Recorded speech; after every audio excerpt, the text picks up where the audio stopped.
नमस्कार, मैं डॉक्टर सुमन सुलेख आज 12वीं कक्षा का आरोह भाग 2 गद्य खंड से श्रम विभाजन और जाति प्रथा और मेरी कल्पना का आदर्श समाज नामक पाठ का सार करवाऊंगी। इस पाठ के रचयिता भारतीय संविधान के निर्माता डॉक्टर भीमराव अंबेडकर जी हैं। डॉक्टर भीमराव अंबेडकर जी का नाम सभी जानते हैं।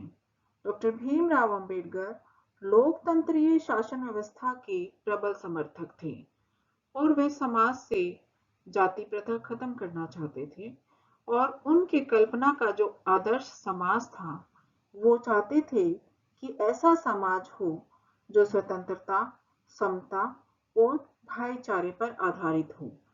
तो इन्हीं सब का वर्णन इस पाठ में किया गया है। प्रस्तुत पाठ जातिवाद के आधार पर की जाने वाली असमानता का वर्णन है। बाबा साहब भीमराव अंबेडकर अनेक तर्क देकर इस जातिवाद का विरोध करते हैं। आधुनिक युग में भी अनेक लोग जातिवाद का समर्थन करते हैं। उनका कहना है कि कार्यकुशलता के आधार पर श्रम विभाजन जरूरी है, परंतु दुख इस बात का है कि जातिवाद श्रम विभाजन के साथ साथ श्रमिक विभाजन भी करता है, जो कि लेखक को स्वीकार्य नहीं है। डॉक्टर भीमराव अंबेडकर जी चाहते थे कि किसी भी सभ्य समाज में श्रम विभाजन तो होना चाहिए, परंतु भारत में जाति प्रथा का प्रचलन श्रमिकों का अस्वाभाविक विभाजन करता है, वो गलत है और वर्ग भेद के कारण लोगों को उच्च नीच घोषित करता है। यदि हम जाति प्रथा को श्रम विभाजन का कारण मान लें तो भी यह मानव की रुचि पर आधारित नहीं है। एक विकसित और सक्षम समाज को व्यक्तियों को अपनी अपनी रुचि के अनुसार व्यवसाय चुनने के योग्य बनाना चाहिए, परंतु हमारे समाज में ऐसा नहीं हो रहा। अंबेडकर जी कहते थे कि हमारे समाज में ऐसा नहीं हो रहा कि जो जिस जाति में जन्म लेता है उसको वो कार्य करना पड़ता है। लोग आज भी जाति प्रथा में विश्वास रखते हैं और जाति के आधार पर ही मनुष्य को माता पिता के सामाजिक स्तर पर पेशा अपनाने के लिए मजबूर करते हैं, जो कि गलत है। अंबेडकर जी इस बारे में इसका विरोध करते थे। अंबेडकर जी कहते थे, जाति प्रथा का सबसे बड़ा दोष यह है कि ये लोगों को एक पेशे से जोड़ देता है और जो अगर वो पेशा नहीं करता तो इसके कारण लोगों को भूखा मरना पड़ता है। हिंदू समाज में पेशा न बदलने के कारण बेरोजगारी की समस्या उत्पन्न होती है। अगर बात करें जाति प्रथा के आधार पर जो श्रम विभाजन किया गया है वह स्वेच्छा पर निर्भर नहीं होता और न ही इसमें व्यक्ति की रुचि को देखा जाता, बल्कि माता पिता का जो सामाजिक स्तर है और पूर्व लेख का जो महत्व है उसका ही ये दुष्परिणाम है कि लोगों को मजबूर होकर वे काम करने पड़ते हैं जिनमें उनकी रुचि नहीं होती। ऐसे लोगों की जो मानसिकता है वो निम्न स्तर की है। जो काम उनकी रुचि के अनुसार नहीं होता उसमें भी उनका दिल दिमाग नहीं लगता, लेकिन उनको वो कार्य करने पड़ते हैं। क्यों? क्योंकि जाति प्रथा मनुष्य की प्रेरणा रुचि को दबाती है और उन्हें निष्क्रिय करती है। तो भीमराव अंबेडकर जी इसका विरोध करते थे कि जाति पर आधारित समाज नहीं होना चाहिए। बाबा साहब एक आदर्श समाज की कल्पना करते हैं।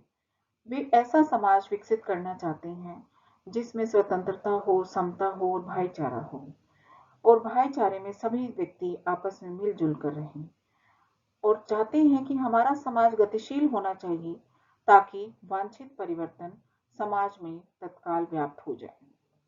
इस प्रकार के समाज में सभी लोगों को सभी कार्यों में संभाग होना चाहिए। ऐसा होने पर सब अपने कार्यों के प्रति सजग होंगे और सबको सामाजिक साधन और अवसर प्राप्त होंगे। लेखक का कहना है कि भाईचारा दूध और पानी की तरह मिला होना चाहिए। इसी को वे लोकतंत्र का नाम देते हैं। उनका विचार है कि लोकतंत्र शासन की पद्धति नहीं है, बल्कि सामूहिक जीवनचर्या और अनुभवों के आदान प्रदान का नाम ही लोकतंत्र है। इसमें अपने साथी मनुष्यों के प्रति सम्मान तथा श्रद्धा की भावना होनी चाहिए। यह आदान प्रदान जीवन और शारीरिक सुरक्षा का विरोध नहीं करता। हम संपत्ति अर्जन कर सकते हैं, आजीविका के लिए औजार भी बना सकते हैं तथा घर के लिए जरूरी सामान रख सकते हैं। इस अधिकार पर कोई आपत्ति नहीं होनी चाहिए।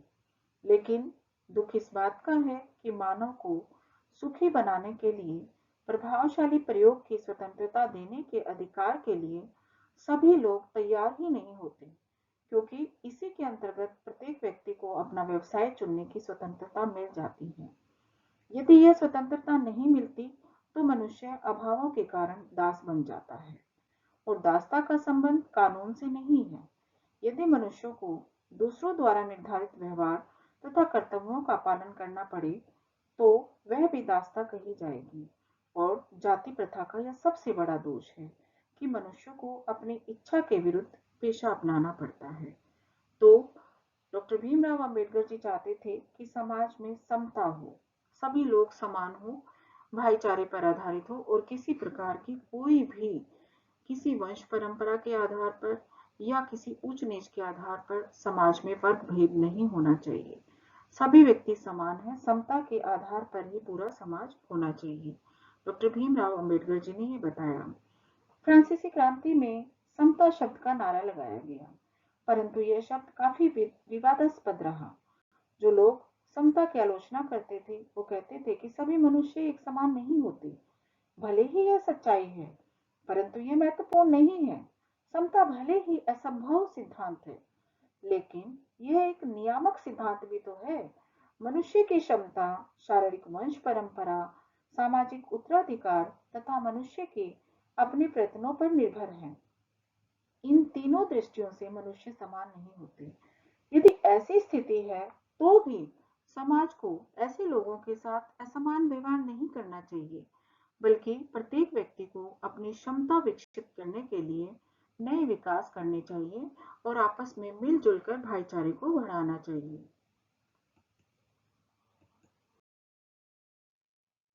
बाबा साहब का यह भी कहना है कि वंश परंपरा और सामाजिक प्रतिष्ठा के आधार पर असमानता अनुचित है। यदि यह असमानता की जाएगी तो उसमें केवल सुविधा भोगी लोगों को ही लाभ पहुंचेगा। प्रयत्न मानव की अपने वश में है, परंतु वंश परंपरा और सामाजिक प्रतिष्ठा उसके हाथ में नहीं है। इसीलिए वंश परंपरा और सामाजिक उत्तराधिकार के नाम पर असमान व्यवहार करना सरासर गलत है। अन्य शब्दों में हम ये कह सकते हैं कि समाज के सभी सदस्यों को अपनी अपनी योग्यता अनुसार अवसर प्राप्त करने चाहिए और समान अवसरों के साथ ही व्यवहार किया जाना चाहिए। तो डॉक्टर भीमराव अंबेडकर चाहते थे कि वर्ग विहीन समाज हो, जाति प्रथा विहीन समाज हो और सभी व्यक्तियों को सभी रोजगार के और सभी व्यक्तियों को आगे बढ़ने के रास्ते मिले और सबको एक समान माना जाए, समता पर आधारित समाज हो। और उन्होंने इस प्रकार के आदर्श समाज की कल्पना की थी। लकीरें खींच रखी हैं चंद मतलबी लोगों ने थाली में, लकीरें खींच रखी हैं चंद मतलबी लोगों ने थाली में, वरना फर्क क्या है तेरी ईद और मेरी दिवाली में, वरना फर्क क्या है तेरी ईद और मेरी दिवाली में। तो डॉक्टर भीमराव अंबेडकर जी कहते थे कि सभी समान हैं, सभी को एक समान शरीर मिला है।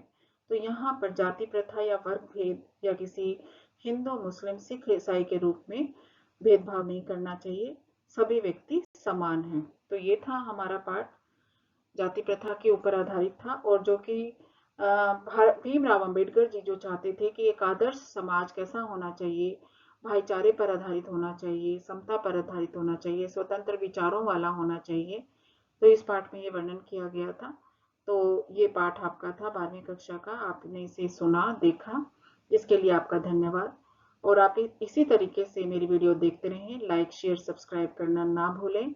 और इसी के साथ मेरा एक संदेश, स्वस्थ रहें, सुरक्षित रहें और शिक्षित बने। धन्यवाद।